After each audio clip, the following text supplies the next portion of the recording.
Welcome back to our Let's Play of Vampyr. We are outside of the Pembroke Hospital. We still have some people to talk to. So, I don't know why they keep starting me out here.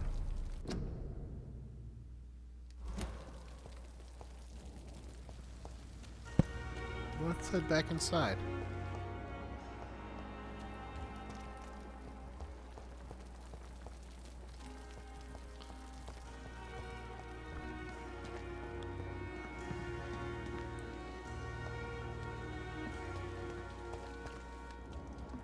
Pippa? The pain. It's here again. Good evening, miss. I'm Dr. Reed, the new surgeon at the Pembroke Hospital. And who are you? Your name has no meaning to me, mortal. You're nothing but dust blown by the winds of eternity. I beg your pardon? What are you begging for, mortal? My clemency? Well, tonight maybe I'm inclined to mercy. You'll never forget the night you met Thelma Howcroft. You keep calling me mortal. Why is that? And if I'm mortal, what are you? Well, Dr. Reed, if you must know, I'm a vampire. And why do you believe you're a vampire? I don't need to believe anything. It is what I am. It is what I feel within this hollow shell of flesh. Please, describe to me how you feel. What is it like to be a vampire? I can hear my body crumble from the inside as my flesh cracks and fades. I sense the last pulse of postulant blood within my drying veins. I need new blood. I see. Have you ever heard of Cotard's syndrome, Miss Howcroft? Never? It's a mental illness discovered by a French neurologist named Jules Cotard. The affected patients are delusional. They believe that they are putrefying, that they are dead, a ghost or a ghoul, or in your case, a vampire. Delusional, you say? Oh, sad and petty mortal. You can't even begin to understand the concept of immortality. And you think it is I who am delusional. Oh. I'm assuming you must be a patient here. Am I right, Miss Howcroft? It's only a cover. To hide from my enemies. I can leave whenever I want. As a woman, a spirit, fog, or bat. Who are these enemies you mentioned? Can you describe them? I cannot say for sure. But I sense their eyes on me from nearby. I feel them watching me every time I visit the garden near the morgue. The staff here are not your enemy. They're here to help you, to care for you. I'm not speaking of the doctors in white. I'm speaking of the men and women who hunt me. For I am a vampire. I see. Don't worry. These people will not find you here. I'll personally make sure they leave you alone. Thank you, mortal. But do not interfere with them, for you are no match for those that hunt me.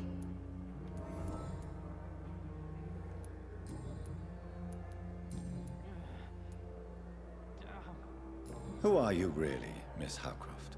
I mean, apart from being a vampire. Is that not enough for you, puny mortal? What do you require? Proof of my powers? I'm curious to know who you were before becoming a vampire. No, it's such a long time ago, I don't remember.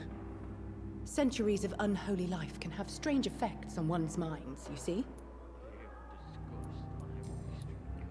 Okay. I'll leave you, Mistress of the Dark, to your nocturnal activities. I wish I could be sick again. Feel my blood boil with the fever. She's not a vampire, by the way. She's just sick. Damn. The pain. It's here again. Good evening, sir. Can I help you? Unless you're here to fix my face. No. I don't think you can help me. I'm Dr. Reed. I've recently taken the position of head surgeon here. War injuries, am I right? You guessed right, Doctor. German shell took my pretty little mug right off.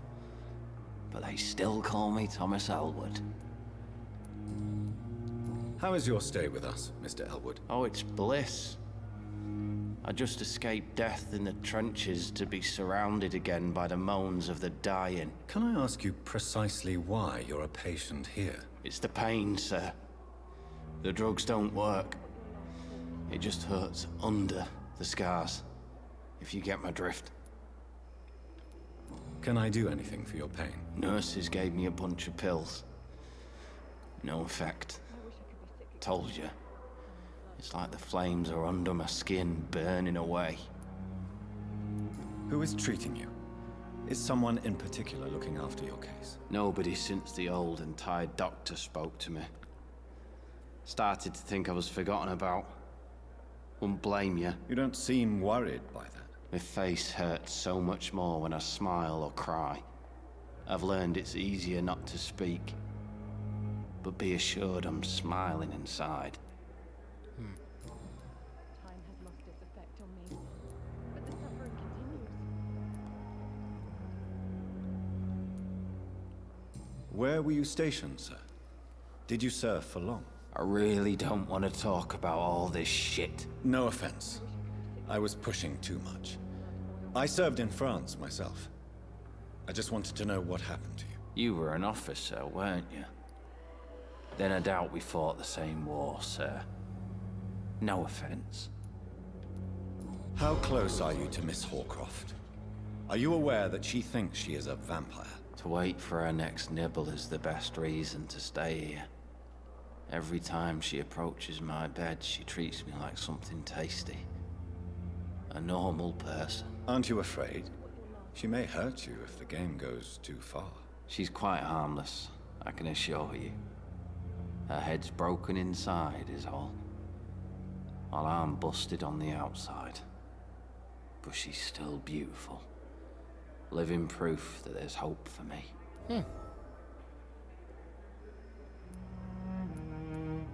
So do you let her bite you? You know that's not sanitary. And why not? She's only supping a few drops of my blood. And the pain, it's real for once. She could decide to bite less willing patients. Then it's another good reason for me to stay here, Doctor. You do realize she's mentally disturbed. It's called the Cotard syndrome. She truly believes she's a vampire. In her madness, she never refers to my scars. And frankly, if I could, I'd join her world. It seems much more fun than the real one.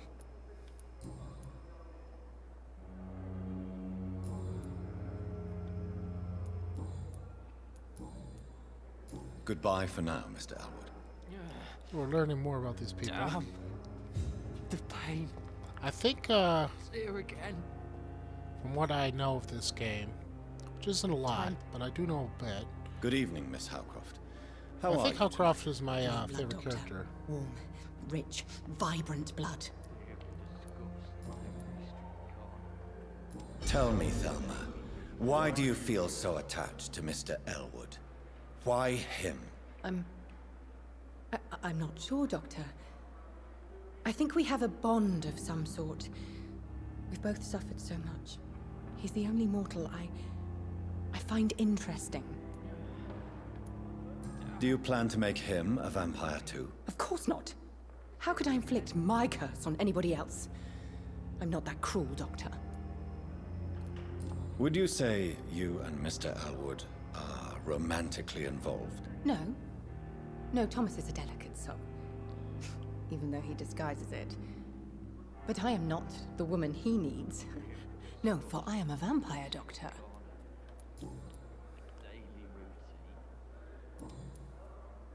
I'll leave you, Mistress of the Dark, to your nocturnal activities.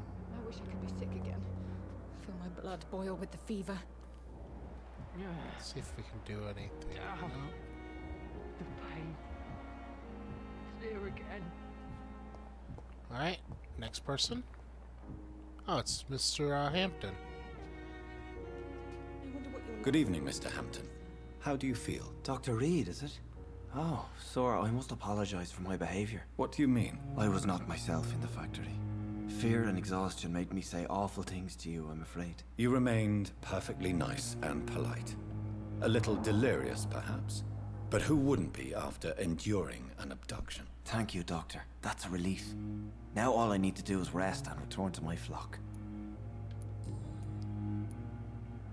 Do you know Tom Watts, the bartender from the Turtle? I met him before I found you in the canning factory. Tom? Yes, of course. Always the helping hand, good old Tom. Without men like him, corruption and despair would have wiped out the East End long ago. People are still in despair. How could it be otherwise? The authorities have left us all to rot in this contagious nightmare. No drugs, no advice, nothing. It's a damn shame. Who should I avoid in this part of town, then?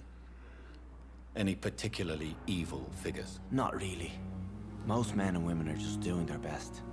And it's not my habit to speak ill of people I know, Doctor. How did you end up in William Bishop's den? I had received alarming news about his recent behavior. I went to his place and he refused to let me go.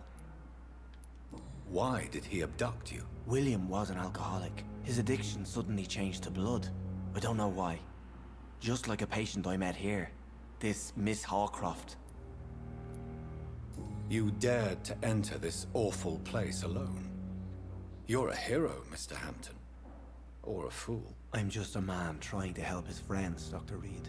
William Bishop was a conflicted soul, searching for light. What is the general situation in the East End docks? The situation has always been tough, with a lot of tensions between the gangs and the Dockers' trade union. The Wet Boot Boys are very nervous since they lost their leader. Who leads the gang now? Since Clay Cox went missing, it's his wife Edwina who runs the show, with the assistance of her minion, Booth Digby. Has the gang been threatening you? Ah, no. I've had this nickname for so long, you know, the sad saint of the East End. No one dares to bug a saint, not even criminals. He mentioned Mr. Cox.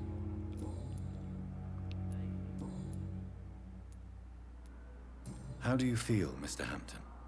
Medically speaking, I mean. I feel exhausted. Beyond exhaustion, actually. William drank so much of my blood in his madness. I feel empty. You're in good hands here. Dr. Swansea is well versed in blood transfusion, and I'm sure he'll take the best care of you. Thank you, sir. I believe all I need is rest. And then I can go back to the people who need me. What do you do for a living, Mr. Hampton? I can't help but notice the cross around your neck. I manage a night asylum for the poor and homeless of the docks. And I try to guide the lost and hesitant on the right path to our Lord. Are you a priest, Mr. Hampton? A deacon, maybe? Not at all, Doctor. I'm just a man of faith willing to preach the good word. Why didn't you use your cross against William Bishop? To repel him somehow? That's a very strange question, Doctor. A cross is no magical token, if that's what you were trying to say. Not mine, anyway. So he obviously doesn't know about vampires. Have you made friends since you arrived? Not really, but I recognize Miss Harriet Jones. I knew her when she lived by the docks. That poor woman had such a miserable life. You never came to see her here at Pembroke? Receiving visits when sick can be an important part of the healing process, you know. We're not just bodies. You're preaching to the converted now, Doctor. To be truly honest, I thought she was dead. She left the docks many months ago. Goodbye, Mr. Hampton. We'll talk again later. Now, what's interesting about Mr. Hampton is he's talking about feeling empty. I can't ask him how he is, I cannot enter. and I can't mesmerize him right Fear now. and disgust on every Very street interesting. corner. I wish I could be Daily sick again. routine. Let's see. Yep, something to keep in mind.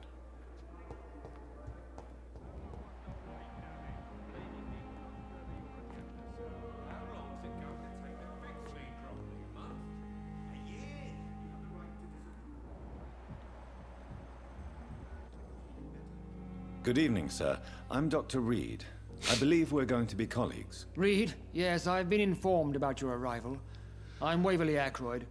Welcome aboard, I suppose. Does my arrival inconvenience you in some way, Dr. Ackroyd? Let us just say that I don't particularly share Dr. Swansea's enthusiasm for hiring you. What we need here are reliable professionals, not overrated dabblers.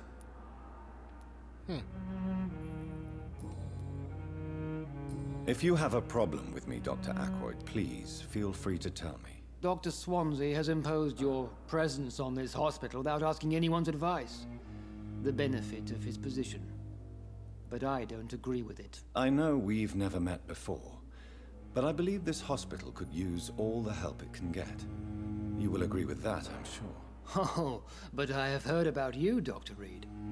Of course, you can't say the same about me, since I have not wasted my time courting the press. Harsh. There is no need for such animosity between us. Don't you think the epidemic is already enough to deal with? That is one point we could agree on. And that is precisely why I want to be sure that you will be of help to this hospital, instead of a burden. Harsh. Since your tenure in this hospital is longer than mine, perhaps you can tell me more about this place. Let's just say I'm tired of the carelessness around me. I have always respected the skills of Dr. Swansea, but over time his enthusiasm has become displaced. Carelessness? Exactly what are you talking about? We're here to save lives. The people who trust us are not volunteering for experimentation. They're here to be healed. I don't intend to run any radical experiments, Doctor. Even if I, as any good practitioner should, express an interest in pushing the boundaries of medical research. Modern medical methods were created through audacity and ego. But there are rules in our line of work, and they're here to protect our patients. Okay.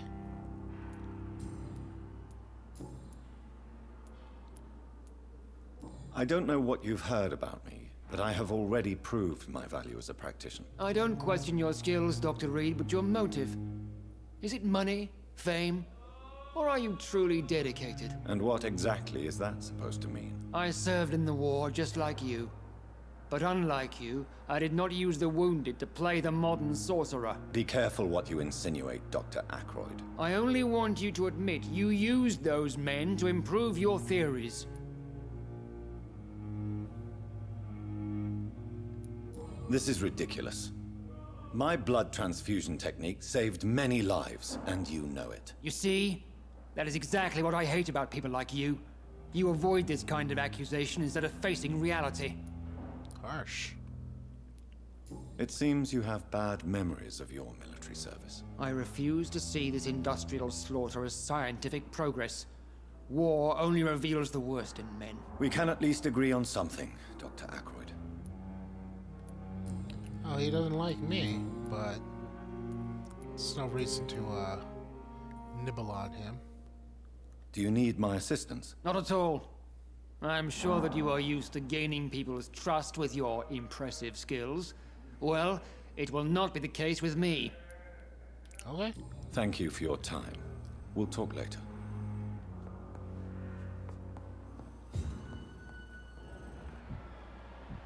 Miss Crane. Don't waste your time with me. I will not let you down, my boy. I'm so tired. Will this shift never end? Good evening, sir. I'm Dr. Reed. May I help you? I don't know if a third opinion is needed.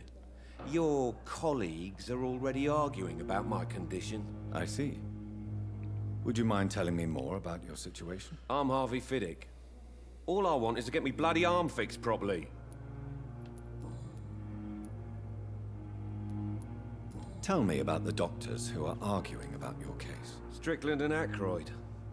They both want the best for me, but there's a lot of pride there.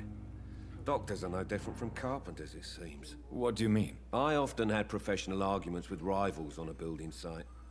Difference is, I disagreed about wooden nails, not flesh and bones. Tell me about yourself, Mr. Fiddick. I'm just a regular guy waiting to get his arm fixed, so I can return to work and to my family. I was more curious about what you were doing before being hospitalized. I'm a carpenter, and a good one too. But that means I need both arms to feed my family, Dr. Reed. Are you satisfied with your treatment here? Well, Obviously not. it's clear that I've chosen a bad time to be injured. Forgive my bluntness, but you seem overwhelmed by cases of the flu. I won't lie to you about it. I'm afraid we are. Are you sure you don't want to operate yourself, Dr. Reed? I have the feeling you're very capable. And your colleagues seem to think so too. In other circumstances, you would be right. But for now, I don't think I can take on the responsibility. My apologies.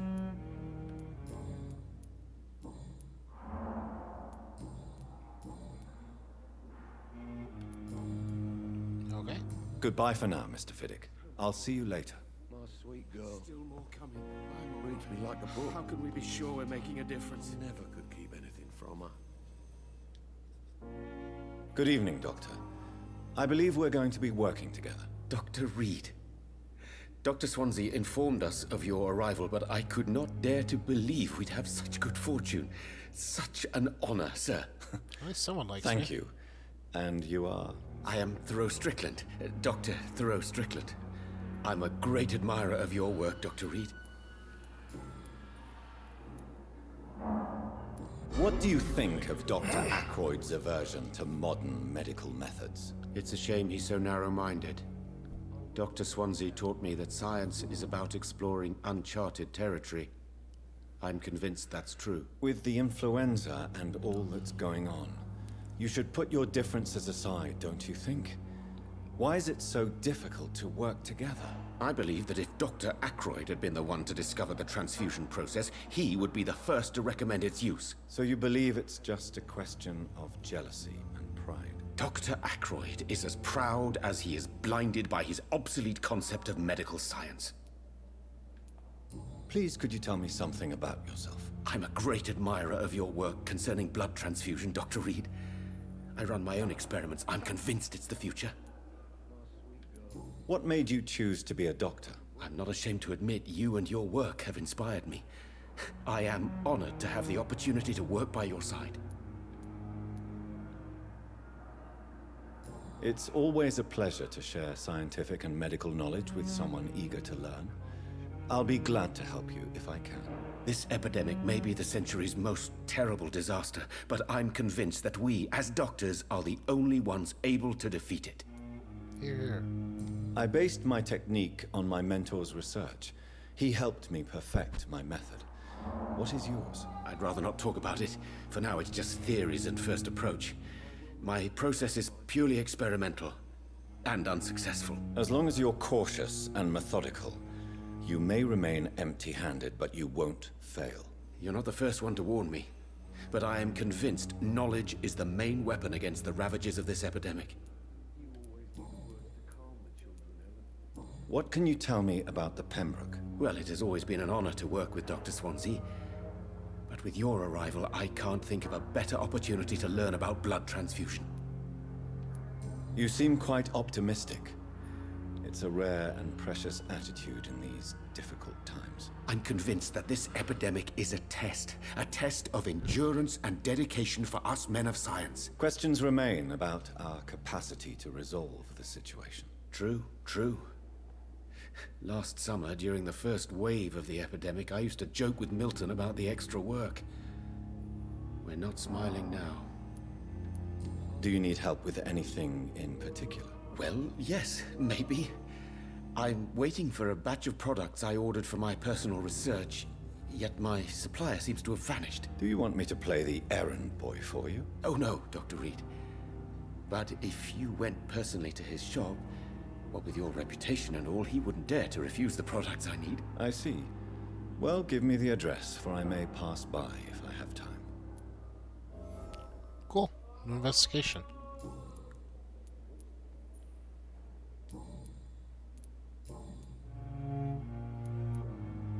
Tell me more about your willingness to experiment with new medical techniques. Harvey Fiddick is a patient suffering from a severe injury that could cripple him if not treated correctly.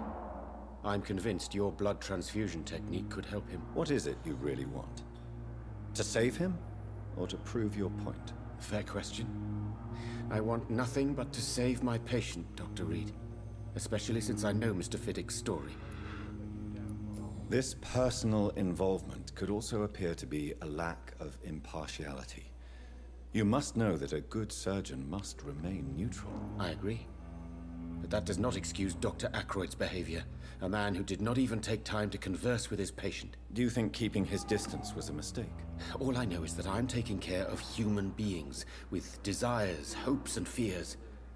Not some biological machine comprised of blood, bones, and flesh.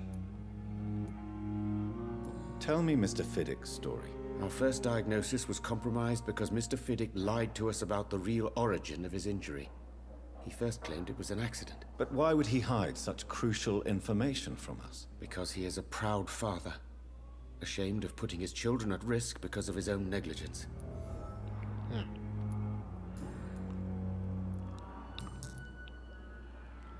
Okay. Do you need my medical attention, dear colleague? You don't have to worry about me, Dr. Reed. I am here to assist you, not to be a burden. Goodbye, Dr. Strickland.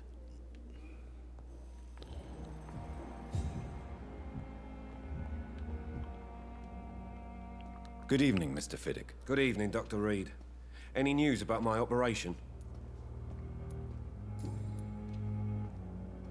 Tell me about your injury, Harvey. Why do you feel so guilty about it? My wife died because of me.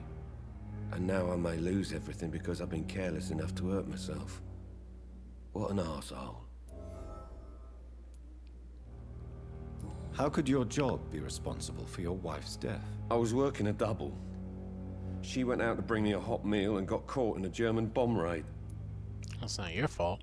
You can't hold yourself responsible for your injury, Mr. Fiddick. Unless you tried to hurt yourself. Of course I didn't hurt myself. But I can't work until my arm is fixed. My children need to eat, Doctor. Tell me more about the death of your wife, Harvey. 1915. I was in the army. Building workshops for the Royal Flying Corps. Helen was happy I wasn't sent to the front. What happened? The Germans sent Zeppelins to bomb the construction site, but they missed their target. My wife was bringing my dinner when the bombs fell. I'm sorry for your loss. So many died during the bombings. I served in France and witnessed the carnage there. I would like to say that she didn't suffer. Truth is, I have no idea. I just know that I'm all that me kids have. Poor little bleeders. How are your children after losing their mother? They were smaller then. The only good thing about this is my Helen didn't bring them with her that night. Goodbye for now, Mr. Fiddick. I'll see you later. I will not let you down, my boy. Alright, so we have time to talk to maybe one more person. Good evening, sir. Doctor. Good evening. I'm Dr. Reed. Can I help at all? No. Really? Why are you here, then? I don't want to talk. My throat hurts too much. I suppose that this pain is the reason you're here. Is someone taking care of you? Yes. And no. Could you at least tell me your name, sir? Mortimer. Mortimer Goswick. How painful is your throat, Mr. Goswick? So painful I'd rather not talk at all, Doctor. I'm sure you realize a doctor and his patient have to communicate, sir. Would it help if I gave you some paper and a pen? Not really. I see. Then maybe it's not just your throat that hurts, Mr. Goswick. Perhaps your sore throat is just the consequence of something more hurtful. Yes, maybe. But I don't want to talk or even write about it now.